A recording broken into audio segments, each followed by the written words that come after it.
श्री सुखदेव जी महाराज हैं। अब श्री सुखदेव जी वहां से चले गए और वेद व्यास जी उनके पीछे पीछे भागे जा रहे हैं। ये श्लोक उस समय का है। एक जो ये श्री सुखदेव जी थे, ये बहुत बड़े तपस्वी और भगवान के बहुत बड़े भक्त थे, क्योंकि इन्होंने अपने जीवन में कई बार भागवत सुन रखे। भागवत कथा सुनने के कारण इनके जो हृदय में भगवान की भक्ति का एक विस्तार था, एक क्षेत्र था जिसमें कि भगवान स्वयं श्री राधा कृष्ण जी विराजमान थे। एक पुराण आता है ब्रह्म वैवर्त पुराण, जिसमें एक कथा आती है कि श्री राधा रानी और श्री कृष्ण जी महाराज दोनों गोलोक धाम में अलग अलग सिंहासनों पर बैठे हुए थे। वहां पर एक शुक पक्षी आया और वो जो तोता था, शुक तोते को कहा जाता है, वो शुक पक्षी आया और आकर राधा रानी के हाथ पर बैठ गया और कहने लगा राधे राधे राधे, जैसे तोते बोलते हैं। तो राधा रानी ने कहा कि हे शुक, इति माँ राधे राधे ना वद, इति तू कृष्ण कृष्ण वद, कि तू मुझे राधे राधे मत बोल, तू कृष्ण कृष्ण बोल। अब तो वो शुक वहां से उठा, उड़कर जाकर भगवान श्री कृष्ण जी के हाथ पर बैठ गया और कहने लगा कृष्ण कृष्ण कृष्ण। तो कृष्ण जी कहने लगे, भगवान कहने लगे, हे शुक, तुम कृष्ण कृष्ण न वद, तुम इति राधे राधे वद, कि तुम कृष्ण कृष्ण मत कहो, तुम राधे राधे कहो। इसी तरह वो शुक पक्षी कभी राधा रानी के हाथ पे, कभी भगवान श्री कृष्ण के हाथ पे ऐसे इधर उधर उड़कर बैठता रहा और दोनों के प्रेम का आदान प्रदान करता रहा। उस शुक पक्षी की इस प्रतिक्रिया से, इस क्रिया से राधा रानी बहुत प्रसन्न हुई और उन्होंने अपने हाथ पर उस तोते को बैठाया और बैठाकर उन्हें श्रीमद् भागवत महापुराण के 18,000 श्लोक रटाए। पूरे 18,000 के 18,000 श्लोक उस शुक पक्षी को याद करवा दिए। अब वो गोलोक धाम में वो शुक पक्षी रहता था और इसी तरह राधा रानी उनको श्लोक सिखाया करती। अब जो ये श्लोक आपको पहले बताया गया भागवत का, एक किताब है, एक ग्रंथ है कौशिक संहिता। कौशिक संहिता में एक यह जो श्लोक है वो किस समय का है कि एक बार कैलाश पर्वत पर नारद जी अपनी वीणा बजाते हुए नारायण नारायण करते हुए आकर पहुंच गए। जब वो वहां पहुंचे तो वहां अकेली पार्वती जी बैठी हुई थी और कहने लगे, अरे माँ पार्वती, माता जी आज शंकर जी कहाँ है?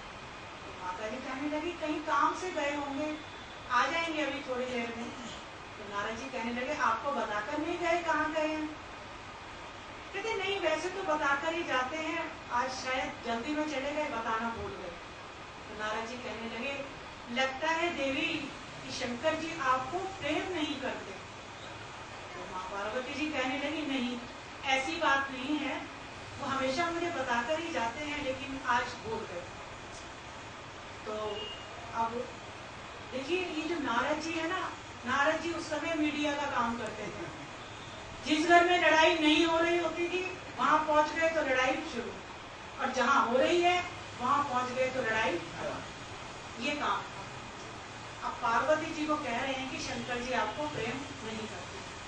माँ कहने लगी नहीं, ऐसा कुछ नहीं है, वो मुझसे प्रेम करते हैं और मुझे बताकर ही जाते हैं, आज किसी को कारणवश वो भूल गए होंगे। तो कहने लगे अच्छा माँ पार्वती एक बात बताओ कि जो शंकर जी के जीवन में चल रहा है क्या आपको सब कुछ मालूम है? तो कहने लगी हाँ, तकरीबन मुझे तो उनकी सभी बातें मालूम है। तो कहते अच्छा ठीक है, फिर ये बताओ कि उनके गले में जो गुंडों की माला है वो सर किसके हैं? अब पार्वती माँ फिर उलझ गई, कहने लगी देखो नारद, मुझे तो मालूम नहीं है कि वो गुंडों की माला किसकी है और वो जो सर गले में लटकाए ना वो किसके है। कहने लगे अब तो देवी पक्का पता चल गया कि भगवान तुमसे प्रेम नहीं करते। ये कहकर नारद नारद जी कहने लगे जब शंकर जी आएंगे कैलाश पर तो सबसे पहले उनसे पूछना कि ये मुंड जो है गले में ये किसके है। ये कहकर नारद जी ने अपना वीणा उठाया और भजमन नारायण नारायण का जाप करते हुए वहां से चले गए। अब तो पार्वती जी अपना बड़ा सा मुंह फुलाकर कैलाश पर्वत जी पर बैठ गए। थोड़ी देर में भगवान आए। भगवान ने देखा कि रोज की तरह माँ पार्वती जी ने आज मुझे आसन भी नहीं दिया, ना पार्वती ने मुझे राधे राधे कहा, ना बैठने को कहा, ना मुझसे कोई बात कर रही है। और कहने लगे क्या हुआ पार्वती, सब कुशल तो है? कहने लगी हाँ सब कुशल है। तो तुमने आज मुझे आसन भी नहीं दिया, राधे राधे भी नहीं बोला।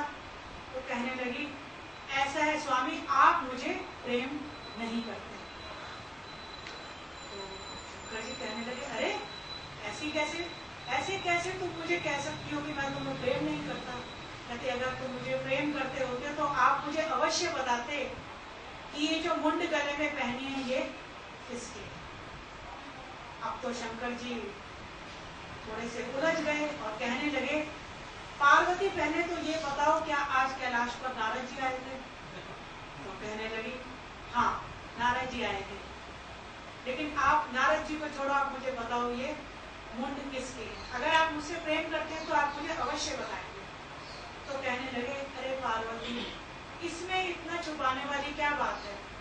ये जो सर हैं इसमें से आधे से ज्यादा सर तो तुम्हारे हैं, कुछ सर इसमें संतों और भक्तों के हैं और कुछ सर राक्षसों के हैं।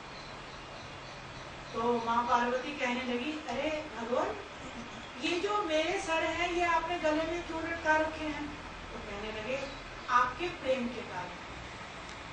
जिस जन्म में भी आपकी मृत्यु होती है उस जन्म का सर काट के मैं अपने गले में धारण कर लेता हूँ। तो कहने लगी माँ पार्वती तो इसका मतलब ये है प्रभु कि हर जन्म में मेरी ही मृत्यु होती है, आपकी नहीं।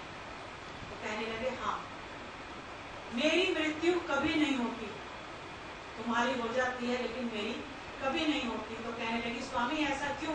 हर जन्म में मेरी ही मृत्यु क्यों होती है, आपकी मृत्यु क्यों नहीं होती?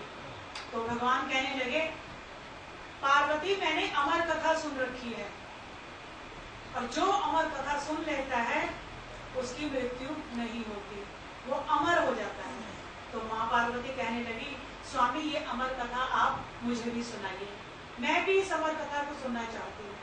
तो बोले शंकर जी कहने लगे देखो पार्वती कैलाश पर, वैकुंठ में, स्वर्गलोक में, ब्रह्मलोक में, इंद्रलोक में कहीं भी ये कथा सुननी दुर्लभ है, कहीं भी ये कथा नहीं सुनाई जा सकती। इस कथा को सुनना है तो आपको मेरे साथ अमरनाथ चलना पड़ेगा। आप अमरनाथ चले, वहां पर ये कथा मैं आपको सुनाऊंगा। अब जो माँ पार्वती थी, माँ पार्वती जी और भोले शंकर जी अमरनाथ आ गए और अमरनाथ में आकर एक गुफा में दोनों बैठ गए और कहने लगे देखो पार्वती ये जो अमर कथा है ये मैं सिर्फ तुम्हें सुनाना चाहता हूँ, तुम जरा गुफा के बाहर निकल के देखो कोई है तो नहीं, कोई पशु पक्षी, कोई जानवर, कोई इंसान, कोई बच्चा, कोई जीव जंतु, 84 लाख योनियों में से भी कोई योनि तो नहीं है वहां।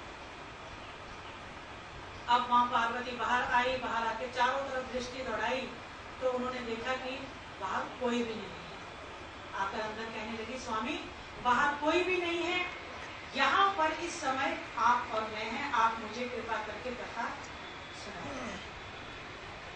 अब भोले शंकर जी कहने लगे देखो पार्वती मैं तुम्हें कथा सुनाने जा रहा हूँ और कथा सुनते सुनते तुम जरा ओंकार भरती रहना, जिसका मुझे पता चलता रहे कि तुम कथा सुन रही हो। जैसे एक माँ अपने बच्चे को कहानी सुनाती है, सोने से पहले बच्चा हूँ हूँ करता रहता है, जब वो हूँ हूँ करनी बंद कर देता है तो माँ समझ जाती है बच्चा सो गया और वो कथा सुनानी बंद कर देती है। अब वो भगवान कथा सुना रहे हैं और माँ पार्वती ओंकार भरती जा रही है। तो कथा सुनाते सुनाते भागवत महापुराण के 10वें स्कंद में महारास आया।